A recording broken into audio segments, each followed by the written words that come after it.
¿Cómo están, apreciados jóvenes? En esta semana retomamos nuestra materia de historia y geografía en relación al tema los indígenas y el imperio español o la corona española. ¿Qué o quién era exactamente el indígena para las autoridades españolas? Nos preguntamos. Entonces podemos decir que había una fracción separada y otra fracción que afirmaba que eran o ellos eran considerados primeramente como seres humanos y otras o sea, que no eran considerados como seres humanos. Y por lo tanto, aquellas personas, considerarlos si eran personas que libres o no libres. Entonces, unas consideraban que eran seres humanos, pero que deberían ser esclavizados, porque tenían en cuenta como una categoría inferior, una categoría de estatus bajo. Entonces, y por el otro lado, eran los que estaban, que lo consideran como seres humanos, pero también considerados como seres respetados. Entonces, aunque el sistema jurídico español en América reconocía la libertad del indígena, en la práctica su condición frente al español era de total inferioridad. Eso es lo que estábamos resaltando, que aunque eran considerados seres humanos, frente a la mirada del español era de rango inferior, tenían ese trato de inferioridad y sobre todo de un rango de discriminación, por ende ellos no eran respetados y deberían estar al servicio de las políticas implementadas del español. Tal es así que realizaron muchos trabajos en las minas, en los trabajos forzosos, en cantidades de horas, sobre todo no eran reconocidos ciertos derechos como el descanso, una alimentación digna, ni tampoco, digamos, podían tener esa libertad plena de hacer una vida normal. Entonces siempre estaban al servicio del español. La situación de los indígenas. Con menos recursos técnicos, los indígenas fueron sometidos por la fuerza, por la fuerza de los españoles, sobre todo ellos tenían las armas de fuego que prácticamente, aunque oponían resistencia a los indígenas, no era por mucho tiempo, ya que tarde o temprano caían bajo el dominio y bajo las fuerzas de los españoles, ya que eran más sofisticados, tenían armas de mayor tecnicidad, tenían también un trato cruel y también contrarios a la ley. Por más que ellos tenían una ley donde decía que hay que respetarse a los indígenas, prácticamente poco o nada se cumplía esta situación, poco o nada se cumplía estos imperativos de la ley. Eran más bien, estaban al arbitrio y a merced de las autoridades españolas en América. Aparte de recibir tratos inhumanos, crueles y degradantes.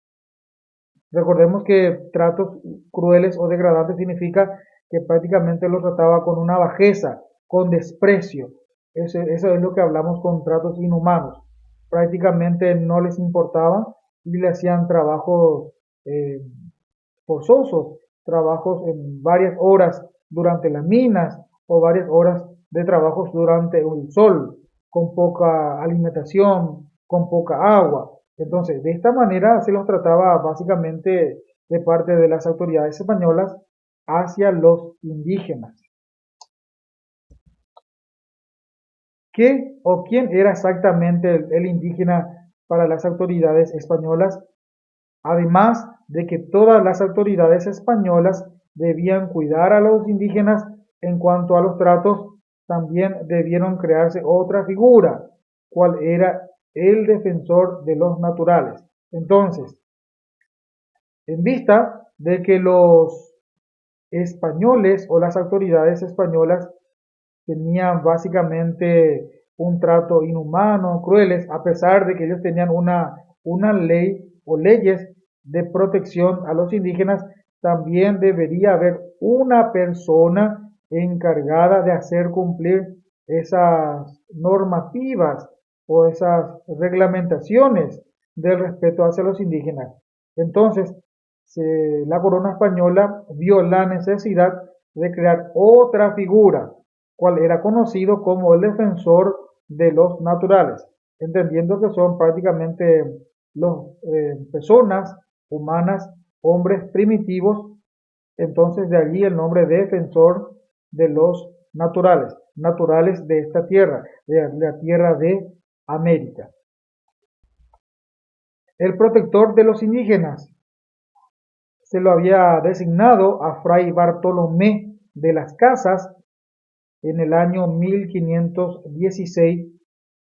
Esta posición de los fray o defensores de los naturales traía colisión con las autoridades, sobre todo con las audiencias y con los funcionarios ejecutivos. Entonces, primeramente, ¿quién fue nombrado como protector de los indígenas? Fue nombrado Fray Bartolomé de las Casas, en el año 1516. Entonces, era una persona religiosa, normalmente eran los sacerdotes españoles que venían en América y de esta manera también era nombrado como protector o defensor de los indígenas. Y también podemos mencionar que traía una colección con las otras autoridades españolas que estaban instaladas en América, puesto que ellos simplemente los querían a los indígenas para realizar estos trabajos forzosos, trabajos inhumanos, trabajos en las minas, trabajos bajo el sol, y de esta manera tener una producción a, a bajo costo, mano de obra barata, o si bien solamente se los pagaba con alimentación y con agua. Entonces, de allí que se dio la necesidad de crear un protector de los indígenas.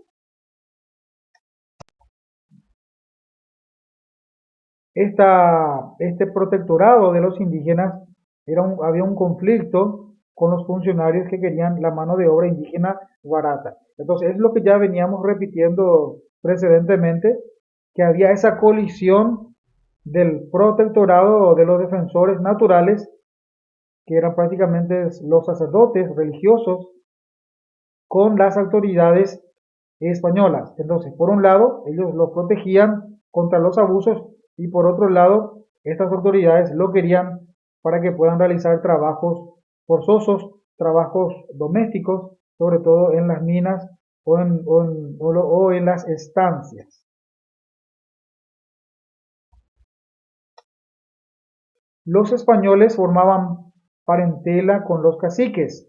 Ellos formaban una cierta parentela, ya que en algunos casos se formaban con los caciques de la siguiente manera, en donde los españoles contraían matrimonios con las hijas de estos, o sea que los caciques, los, los altos representantes indígenas, llamados caciques, accedían a esa situación de tal manera para que ellos puedan tener también otros beneficios de parte de los españoles. Tal es así que de esta manera se había creado la parentela, o sea, los caciques entregaban a sus hijas a las autoridades españolas y de esa manera formaban un matrimonio y también se extendía como parentela a los hermanos o padres de, de las hijas que se habían casado con las autoridades españolas. Y de esta manera crear un vínculo, un lazo en referencia a cualquier ataque que podían venir de otros imperios. Y en esta última parte vamos a ver cuál era la situación de las mujeres en tiempos de la colonización.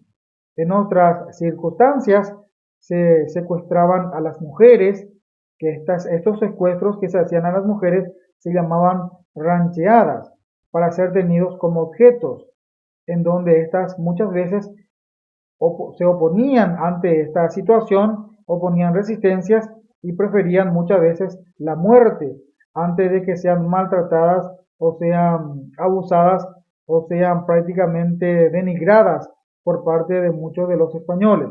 Entonces, la situación esta era de las mujeres. Muchas veces aquellas que no querían contraer matrimonios con las autoridades españoles o las autoridades españolas básicamente estaban bajo esta situación, que eran obligadas a estar o formar matrimonios con los españoles, con las autoridades españolas, mientras otras no aceptaban esta situación, entonces huían despavoridas hacia otros lugares. Muchas veces de estas también eran castigadas con realizar trabajos forzosos o también trabajos domésticos sin descansos, y muchas de ellas eran asesinadas o otras muchas preferirían la muerte antes de quedar bajo dominio de las autoridades españolas.